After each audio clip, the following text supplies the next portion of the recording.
ഇരിങ്ങാലക്കുടയിൽ petrol pump ജീവനക്കാരന്റെ മർദ്ദനമേറ്റ് ഒരാൾക്ക് പരിക്ക്. കാറിൽ ഗ്യാസ് നിറയ്ക്കാനെത്തിയ ഇരിങ്ങാലക്കുട സ്വദേശി ഷാൻഡോയ്ക്കാണ് പരിക്കേറ്റത്. ജീവനക്കാരനുമായി ഉണ്ടായ വാക്കുതർക്കമാണ് ആക്രമണത്തിൽ കലാശിച്ചത്.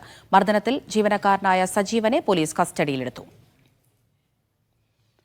അഖിൽ വിവരങ്ങൾ നൽകും. അഖിൽ, ഇത് എപ്പോഴാണ് ഈ സംഭവം ഉണ്ടായത്? ഇങ്ങനെയൊരു വാക്കുതർക്കത്തിലേക്കും ആക്രമണത്തിലേക്കും കടക്കാനുള്ള കാരണം എന്തായിരുന്നു?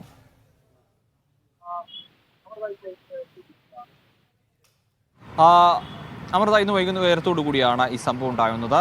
ഈ ഷാൻഡോ ഇത്തരത്തിൽ ഈ പമ്പിൽ തൻ്റെ കാറിലേക്ക് ഗ്യാസ് നിറയ്ക്കാനായി എത്തിയതാണ്. ഏറെ നേരം ഷാൻഡോ കാത്തു നിന്നു. പക്ഷേ ഈ പമ്പ് ജീവനക്കാരും തന്നെ ഈ ഗ്യാസ് നിറയ്ക്കാനായിട്ട് ഷാൻഡോയ്ക്ക് അടുത്തേക്ക് അല്ലെങ്കിൽ ഗ്യാസ് നിറച്ചു കൊടുത്തില്ല. അപ്പോൾ കുറച്ചു നേരം കാത്തു നിന്നപ്പോൾ ക്ഷമ നശിച്ച് ഷാൻഡോ അവിടെ നിന്ന് മറ്റു വാഹനങ്ങൾക്ക് മുൻപിലേക്ക് ഈ കാറ് കയറ്റിയിട്ടു. ഇതിനെ ചൊല്ലിയാണ് ഈ സജീവനും ഷാൻഡോയും തമ്മിൽ വാക്കുതർക്കം ഉണ്ടാകുന്നത്. ആ വാക്കുതർക്കമാണ് പിന്നീട് ഇത്തരത്തിലൊരു ആക്രമണത്തിൽ കലാശിച്ചത്. ഷാൻഡോയ്ക്ക് ഗ്യാസ് നൽകാൻ കഴിയില്ല, അതായത് തരില്ല എന്നുള്ള രീതിയിലൊരു നിലപാട് ഈ പമ്പ് ജീവനക്കാരും മാനേജ്മെന്റും സ്വീകരിച്ചു.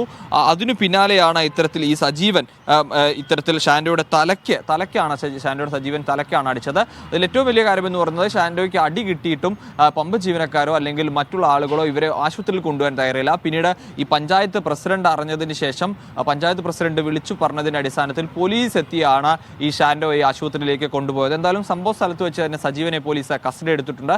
ഷാൻഡോയുടെ പരാതിയിൽ പോലീസ് അന്വേഷണം നടത്തിയിട്ടുണ്ട്. അതായത് ഈ ഗ്യാസ് നിറയ്ക്കുന്നതുമായി ബന്ധപ്പെട്ടൊരു വാക്കുതർക്കം, അതായത് വണ്ടി മുൻപിലേക്ക് കയറ്റിയിരുന്നു, ഷാൻഡോ കയറ്റിയിരുന്നു.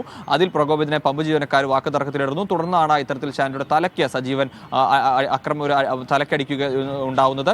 എന്തായാലും അത്തരത്തിലൊരു ഗ്യാസ് നിറയ്ക്കുന്നതിന്റെ പേരിലുണ്ടായ ഒരു തർക്കത്തിൽ ഒരാൾക്ക് പരിക്കേറ്റിരിക്കുന്നു.